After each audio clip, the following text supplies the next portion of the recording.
அனைவருக்கும் வணக்கம் நண்பர்களே. 2K அகாடமி கல்வியில் திமிருகள் என்பது நம்முடைய வாசகம். குரூப் 4 எக்ஸாம், அதாவது லாஸ்ட் 120 டேஸ் குரூப் 4 எக்ஸாமுக்கு இன்னும் பார்த்தீங்கன்னா சால்டாக ஒரு 4 மாதங்கள் இருக்குது. சரிங்களா?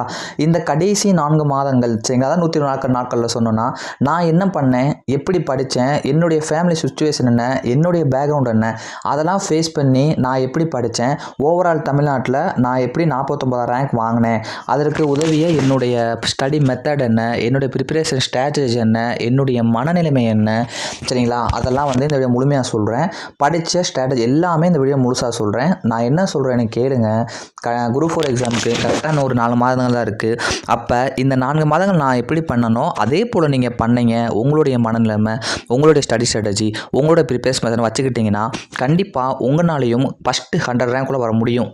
சரிங்களா சார்? அப்படி என்ன சார் பண்ணீங்க சொல்லுங்கள் சார் அப்படின்னா, ஃபஸ்ட்டு விஷயம், தெரியாததை படித்தேன், தெரிந்ததை தேர்வெழுதி பார்த்தேன். இதை நான் ஃபஸ்ட்டு பாயிண்ட்டாக வச்சுருக்கேன். நான் என்ன வேணால் பண்ணியிருக்கலாம், ஆனால் நான் பண்ண உண்மையான முதல் விஷயத்தை தான் உங்கள்கிட்ட எல்லாம் சொல்கிறேன்.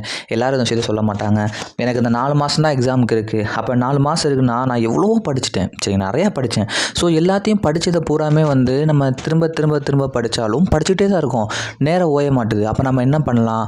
அப்போ தான் நான் திங்க் பண்ணேன், நமக்கு தெரிஞ்சதை திரும்ப திரும்ப படித்தாலும் நம்மளுடைய டைம் டிலே ஆகிட்டே இருக்குது. அப்போ நம்ம தெரிஞ்சதை படிக்க வேணாம், தெரிஞ்சதை டெஸ்ட் மட்டும் போடுவோம். அதில் ஏதாவது மிஸ்டேக் வந்தால் அதை கரெக்ஷன் பண்ணியிருக்கோம். நமக்கு தெரியாத சப்ஜெக்டை படிப்போம் அப்படின்ற ஒரு விஷயத்தை முடிவு பண்ணேன். நான் அப்போலாம் கடைசி 4 மாதங்கள்லாம் அப்போ எக்கனாமிக்கெல்லாம் தொடாமல் வச்சுருந்தேன். ஸோ அப்போ எக்கனாமிக்லாம் படிப்போம். அப்புறம் சயின்ஸ் தொடாமல் வச்சுருந்தேன். சயின்ஸை படிப்போம். நம்ம தமிழ் ஐஎன்எம்லாம் கொஞ்சம் படிச்சிருக்கோம், அதை டெஸ்ட்டு போட்டுக்குருவோம், மேக்ஸை டெஸ்ட்டு போட்டு பார்த்துக்குருவோம் அப்படின்னு ஒரு மைண்ட் செட்டில் வந்தேன். ஸோ அதான் நான் பண்ணேன். சரிங்களா? வேறு என்ன சார் பண்ணேன்? செகண்டு என்னென்ன நான் நம்பினேன். சரிங்களா? ஏன் இதை கூட நான் செகண்ட் பாயிண்ட்டாக வச்சுருக்கேன் அப்படின்னா, உண்மையிலே நம்மளை யார் நம்புகிறோமோ அவங்க தாங்க வின் பண்ணுவாங்க. சரிங்களா? என் மேலே நம்ம டிஎன்பிஎஸ்சி படிக்க யாருக்குமே அந்த நம்பிக்கை இருக்காது. நம்மளால் முடியும் அப்படின்னு நம்பிக்கை இருக்காது. சரிங்களா? அப்படின்ற நம்பிக்கை இருக்காது. சிலர் தான் நம்புவாங்க, நம்மளால் முடியும், அந்த இடம் அடிச்சிடலாம் அப்படின்னு ஒரு நம்பிக்கை இருக்கும். பார்த்தீங்களா? அந்த நம்பிக்கையே நம்மளை வெற்றி பெற வச்சுன்னு சொல்லுவாங்க. சரிங்களா? இது ஒரு உளவியல் ரீதியாகவே உண்மை. கண்டிப்பாக சார் நம்பினா மட்டும் போதுமா? நம்பிக்கை இருந்தாலே நம்ம அந்த கான்ஃபிடென்ட் வரும். அதுக்கேற்ற மாதிரி நம்மளோட ஸ்டடி மெத்தட், நம்மளோட மைண்ட் எல்லாமே சேஞ்ச் ஆகும். நம்ம கண்டிப்பாக ரிசல்ட் அடிக்க முடியும். சரிங்களா? ஸோ உங்களை நீங்கள் நம்புங்க, கண்டிப்பாக நீங்கள் வெற்றி பெறுவீங்க. அடுத்து என்ன சார் பண்ணணும்? போன வருடம் பண்ண தப்பை இந்த வருடம் செய்யலைன்னு சொல்லிட்டுருப்பேன். சார் இது ஒன்றும் புரியலையே. அதாவது நான் இந்த எக்ஸாமில் கிளியர் பண்ணல, அதுக்கு முன்னாடி எக்ஸாமில் நான் என்னென்ன தப்பு பண்ணேன்னு யோசித்தேன். சரிங்களா? அந்த தப்பெல்லாம் இந்த எக்ஸாமில் நான் பண்ணலைங்க. சரிங்களா? நான் ஃபஸ்ட்டு எக்ஸாம் என்ன தப்பு பண்ணேன் அப்படின்னா, நான் எல்லாமே படிச்சுட்டேன். நான் சூப்பராக தான் படிக்கிறேன் போயெல்லாம் சொல்லலை. நல்லா படித்து வச்சுட்டு ரிவிஷனே பண்ணலைங்க. அதை படிக்கணும், அதை படிக்கணும் கன்செப்ட் படிச்சுட்டே போய் நான் பண்ண முதல் தப்பு ரிவிஷன் மட்டும்தான். நான் வேறு எதையுமே சொல்ல மாட்டேன். ஒரு சில டெஸ்ட்டு கூட போட்டு பார்த்துருப்பேன்னு வச்சுக்கோங்களேன். ஆனால் நான் ரிவிஷன் பண்ணவே மாட்டேங்க. ரிவிஷன் பண்ண அப்புறம் தான் மிகப்பெரிய தப்பு.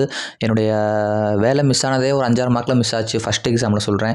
அடுத்த எக்ஸாமில் அதே 5-6 கொஸ்டின் மிஸ் ஆகக்கூடாதுன்றக்காக நான் எஃபர்ட் போட்டு படித்து கிட்டத்தட்ட நல்ல ரேங்க்கில் பாஸ் பண்ணேன்னா நான் பண்ண ரிவிஷன் தான். சரிங்களா? வேறு என்ன தப்பு பண்ணேன்? நான் பண்ணதான் உங்கள்கிட்ட சொல்கிறேன். அதுக்கப்புறம் நான் என்ன பண்ணேன் அப்படின்னா, டெஸ்ட்டே போட மாட்டேன். அதாவது அதுக்கு முந்தைய டெஸ்ட்டு சொல்கிறேன். எக்ஸாம் ஃபெயிலியர் ஆனதுனால மிஸ் பண்ணல, அந்த எக்ஸாம் நான் டெஸ்ட்டெல்லாம் போட மாட்டேன். காலைல எழுந்திப்பேன், படிப்பேன், ஒரு இடத்துக்கு போவேன், படிப்பேன், படிப்பேன், மறுபடியும் ரிவிஷன் பண்ண மாட்டேன். 4-5 கொஸ்டின் கேட்டு பார்ப்பேன். எனக்காவது ஒரு நாள் ஏதாவது யூடியூப்பில் சும்மா எவனா சொல்லக்கூடாது தப்பு, யாராவது ஒரு ஆள் ஏதாவது வீடியோ போடுறாங்களா யூடியூப்பில், இந்த கொஸ்டின் போடுறாங்க, கொஸ்டின் பார்த்துட்டேன், போதும் ஓகே அப்படின்ட்டு தான் இருந்திருப்பேன். தவிர என்னுடைய மைண்டில் டெஸ்ட்டே இல்லை. நான் ரிவிஷன் பண்ண அது ஃபஸ்ட்டு தப்பு. செகண்ட் தப்பு, டெஸ்ட்டு போடாது. செகண்டே அந்த டெஸ்ட் நம்ம போடலடா, அதை நான் தப்பாக நம்ம பண்ணியிருக்கோம், அப்போ இந்த எக்ஸாம் நம்ம பண்ணக்கூடாதுடா அப்படின்னு சொல்லி டெஸ்ட்டு சேர்ந்தேன். ஒரு அகாடமியில் சேர்ந்தேன். என்னால் ஃபாலோ பண்ண முடியல, ஹெவியாக கொடுத்தாங்க. அதனால் என்ன, செகண்ட் இன்னொரு அகாடமி சேர்ந்து பார்ப்போம். நான் அப்படி தான் நினச்சேன். நான் இதில் சேர்ந்தோம், நம்ம காசு கட்டி வேறு சேர்ந்தோம், நம்மளால் முடியலையப்பா, அது எதுக்கு இன்னொரு சேர்ந்துக்கிட்டு அப்படின்னு நான் நினைக்கலங்க. பரவாயில்ல, இதில் நான் ஃபாலோ பண்ண முடியல, இதுலேயே தான் ஃபாலோ பண்ணுவோம். அதில் சேர்ந்தேன், இன்னொரு டெஸ்ட் போய் சேர்ந்தேன். அதுலேயே என்னால் முடியல, நான் ஓப்பனாக ஒத்துக்கிறேன். சரி, அதுலேயும் முடியல, என்னடா எப்படியாச்சு. சரி, அதுக்கு அடுத்து நான் சேர்ந்து பார்ப்போம். 3வது ஒரு சேர்ந்தேன், அதுலேயும் என்னால் முடியல. கொஸ்டின்ஸ் பூரா மைனஸ் ஆகிட்டே வருது. அப்புறம் 4வது வருதில் என்னானாலும் சரி, நம்ம இவ்வளோ மணி கட்டி சேர்றோம், காசு கட்டி, ஆனால் உண்மையுமே நம்ம பாஸ் பண்ண மாட்டேங்கிறோம். இந்த இதாச்சும் நம்ம நல்லபடியாக ஃபாலோ பண்ணி கண்டிப்பாக ரிசல்ட் அடிக்கணும்னு சொல்லி நான் சேர்ந்து அந்த இதை விடாமல் படித்தேன். கண்டினியூஸாக படித்தேன். கண்டிப்பாக ரிசல்ட் அடிப்போம் நம்பினேன். நல்லா கண்டினியூஸாக படித்து அந்த டெஸ்ட்டை நான் அட்டன் பண்ணேன். அப்போ அந்த டெஸ்ட்டை அட்டன் பண்ணுறப்ப இதுக்கு முன்னாடி ஒரு 3 பேஜ் சேர்ந்துருந்தேன்ல, அந்த இதெல்லாம் நான் மிஸ் பண்ணல. அந்த அந்த கொஸ்டினை அப்போ நான் யூஸ் பண்ணிக்கிட்டேன். எப்படி சார் அப்படின்னா, இதுக்கு படித்தப்போ நான் நல்லா படித்தேனா, அதனால் அதையும் ஒர்க் அவுட் பண்ணி பார்ப்போம், அதையும் டெஸ்ட்டு போட்டு பார்ப்போம்னு அந்த 3ஐயும் சேர்த்து டெஸ்ட்டு போட்டு பார்த்து ஃபுல்லாமே நான் யூஸ்ஃபுல்லாக பண்ணேன். ரிவிஷனும் டெஸ்ட்டும் பண்ணேன்.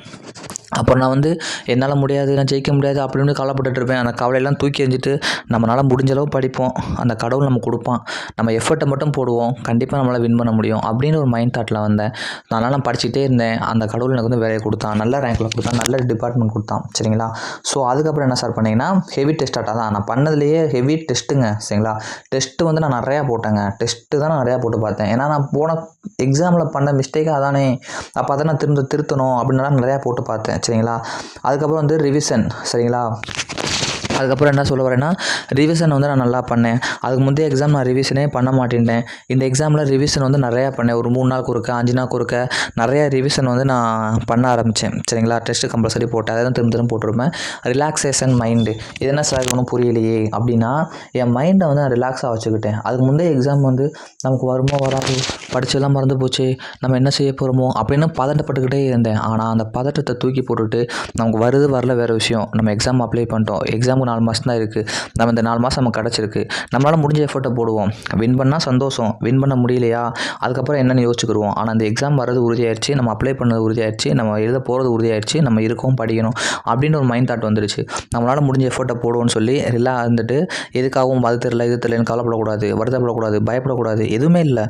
நம்ம மனசில் படிப்பு ஒன்று இருக்கட்டும், 4 மாதம் படிக்க தானே போகிறோம், என்னால் எழுத தானே போகிறோம், அப்போ அதுக்கு நம்ம என்ன பண்ணணுமோ அதை பண்ணுவோம் அப்படின்னு மைண்ட் தாட் வந்தேன். சரிங்களா? ஸோ அந்த ரிலாக்ஸேஷன் மைண்டு முக்கியம்.